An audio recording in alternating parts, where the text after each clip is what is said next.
Приветствую всех зрителей телеканала Якутия-24. С вами Марферина Алексеева в программе News on Air. И сегодня вы увидите, как после 30 лет молодежь Алаиховского района возрождает оленеводство.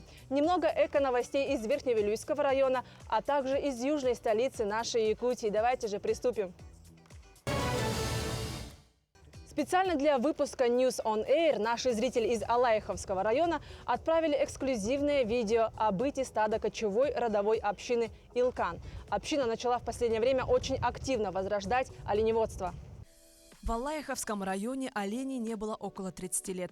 Направление практически вымерло, хотя во времена СССР самое большое поголовье оленей числилось именно в этом районе. С каждым годом община приходила в упадок. Все это связано с налоговым обременением и трудоемкостью процесса транспортировки оленеводов. Приходилось перебрасывать их на места пастбищ, пользуясь вертолетом. Так вскоре оленеводство и вовсе исчезло. Сегодня в районе принято твердое решение возвращать традиционное оленеводство. Это ремесло предков, и для сохранения традиционного быта важно возрождение кочевого образа жизни коренных малочисленных народов Севера. Также актуален вопрос обеспечения населения рабочими местами. Наша община, кочевая родовая община коренных малочисленных народов Севера Илкан, что в переводе на явинский означает «настоящий», создана в 2018 году в августе для возрождения оленеводства в Алаиховском районе. Сейчас у нас работают все наши родственники. Община, почему возрождаем мы оленеводство? Потому что тут стоят все потомки потомственных оленеводов Алаиховского улуса из рода Трофимовых, Едукиных, Сивцевых. Для того, чтобы у нас развивать свое оленеводство, для того, чтобы развивать традиции предков, традиционный уклад жизни коренных малочисленных народов Аллахи, мы решили заняться возродить оленеводство. В советские времена наш совхоз Оленегорский славился многочисленными оленями стадами. В рассвете всего самое многочисленное было 28 тысяч оленей. Оленей взяли с Нижнеколымского района у родовой общины Турваргин в количестве 1200 голов. Перегон оленей начался в ноябре. В данное время начался отел. Родилось более 30 оленят. Чтобы поддержать хозяйство, требуется немало вложений. Оленеводы берут льготные кредиты из средств Фонда развития предпринимательства. Займы предпринимателям Арктики предоставляются по ставке 6%. Также большую поддержку оказывает Минсельхоз Якутии. Эксклюзивные кадры того, как устроен быт на стаде. На кадрах вы видите процесс строительства универсального передвижного дома Бою. В переводе на русский это чум. Его используют и зимой, и летом для дежурств возле стада. В Алаиховском районе помимо тундры есть и лесотундра. Деревья в лесотундре хоть и тонкие, но основа для чума получается очень прочная. Перемещается в тундре на различных снегоходах, в основном на буранах и прицепленных к ним санях. Это основной транспорт, без которого быть на таких огромных территориях представить уже невозможно. Так оленеводы со стадом доходят до Восточно-Сибирского моря. Активно привлекают молодежь и даже школьников. Для них летом будут проводиться специальные обучающие практические лагеря. Испокон веков наши предки этим занимаются. Вот дедушка наш, вот отец отца тоже занимался, даже был чемпионом совхоза Оленегорск, в общем, в Алаиховском районе. Вот. И вот отец тоже продолжает, и я продолжаю.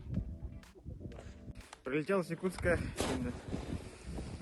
помогать родным, близким в возрождению оленеводства. Первый раз в стаде, никогда не занимался оленеводством. Вот. Первый опыт такой. Пожалуйста, Спиридон, наш наставник-бригадир, Бартен Веретер, Хаир, Декурдук. Вот. Но первые твои ощущения какие были? Первые ощущения Щова, Кортон, Ханяны, просторы тундры, ныркчует. Так хорошо. После города отдыхаешь от суеты. Просторы тундры – это очень красиво. Человек успокаивается, мысли очищаются. Как же это объяснить? Будто тундра дает энергию. На самом деле это прекрасно. Так и живем. Через неделю будет уже второй месяц моего пребывания в стаде. Как произошло первая дорога? Первая дорога, да. А, Мастан был. В мой первый день председатель Антон меня и Ваню привез прямо в пургу ночью. Но как-то доехали. Бурганнан тетюнь, хаддар тидит.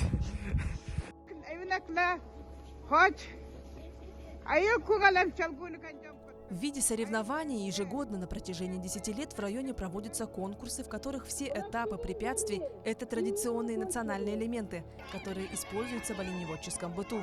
К примеру, стрельба, ходьба в специальных лыжах для сугробов, участники забираются на горы, закидывают арканы, также присутствуют развлекательные препятствия, такие как бег на оленях копытах или спуск на снегокатах. Весело, задорно, всем народом жители Аллаеховского района возродили традиционное оленеводство. Отрадно, что возрождение под руководством опытных оленеводов инициируют молодые люди. А это значит, что традиции предков будут жить. А вот в Верхневилюйском районе молодежь активно работает в эконаправлении, тем самым сохраняя нашу богатую природу Якутии. Местность Мусапа известна тем, что даже в лютые морозы зимой из-под земли вытекает ручей, образует лед толщиной 2 метра, и он остается здесь до середины лета. Сейчас мы слышим, как шумит вода.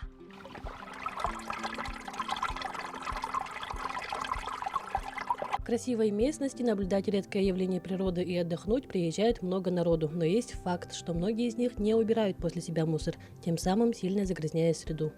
Местность Мусапа, мы вот молодежь и школьники приезжаем, каждый год приезжаем, чистим. Сегодня приехали показать, как надо вести себя в природе. Это наша гордость.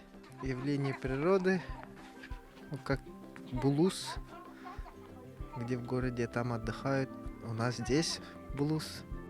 Проект «Экотропа» дает возможность обучить детей правильному поведению на природе, соблюдать чистоту везде и всюду. Экологи рады поработать вместе с детьми. Сегодня акция – это общереспубликанская акция, которая посвящена к субботникам в честь Дня Земли. Сегодня нами было собрано мусор, судя по всему, и здесь народ все-таки здесь перебирает за собой, поэтому мусора здесь не очень-то много.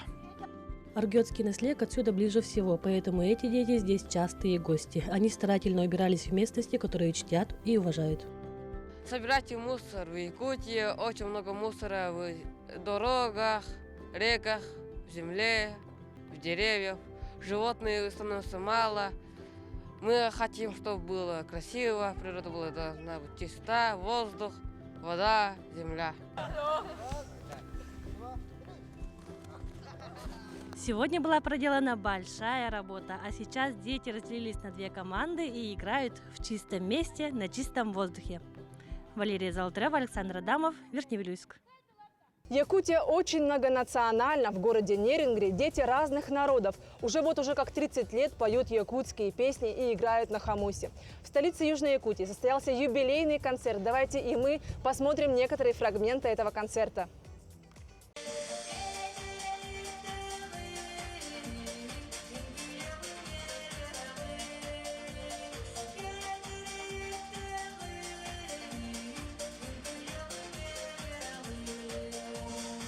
Зрители тепло встретили юных артистов.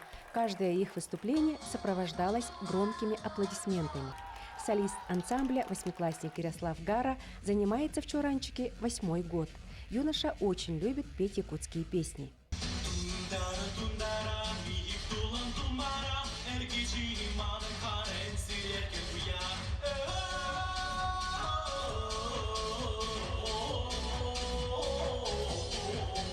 Из 1 класса, получается, уже я хожу в Чоранчик. Мне нравится этим заниматься. У нас очень хороший руководитель, Попова Маргарита Дмитриевна. С ней, она как руководитель очень хороший, с ней очень интересно проводить занятия. И вот такие концерты у нас получается очень даже хорошо. Детский фольклорный ансамбль «Чоранчик» был создан 30 лет назад. Его бессменным руководителем является преподаватель национальной культуры высшей категории, отличник образования Якутии Маргарита Попова. Выпускники первые мои на сегодняшний день все 42-летние молодые люди, живут в разных регионах нашей необъятной России. работают в нашей республике, все успешные. Ансамбль «Чоранчик» – неоднократный победитель и лауреат республиканских, российских и международных конкурсов. Помимо разучивания песен, дети, занимаясь в ансамбле, узнают культуру, историю народа и с удовольствием играют в национальные настольные игры. Благодарность огромная Маргарите Дмитриевне, потому что для нас она уже человек очень близкий, мы ее безумно любим. Мы довольны тем, что мой ребенок осваивает историю, культуру Саха, поет песни на языке народов Саха. В этом большая благодарность руководителю. Я очень рада и довольна. Якутские народные песни в исполнении ансамбля «Чоранчик» никого не оставили равнодушным, а игра на хамусе талантливых школьников в ярких национальных костюмах вызвала у публики бурю эмоций и восхищения. Лично я под большим впечатлением. Мне очень приятно, что такие маленькие, замечательные артисты, наши нюрнбергенцы, с такой любовью, с такой теплотой поют душевные, эстрадные, фольклорные песни и несут тепло и доброту в наш мир. Ребята огромные молодцы. Я благодарю их за талант, за творчество, за профессиональное сценическое мастерство. Я не перестаю удивляться, я не перестаю восхищаться. Конечно, титанический труд и искусство – это огромная сила, которая объединяет людей разных национальностей. И особенно в это время до слез приятно, что мы живем в мире, и вот такие люди несут добро через искусство. Желаем ансамблю «Чоранчик» дальнейшего процветания, и пусть звонкие голоса детей разных народов звенят всегда. Тамара Игнатьева, Вадим Барашков, Нерюнгри. На этом наш выпуск подошел к концу. Встретимся на следующей неделе. Всем отличных выходных и с наступающим Днем Победы. До встречи в эфире!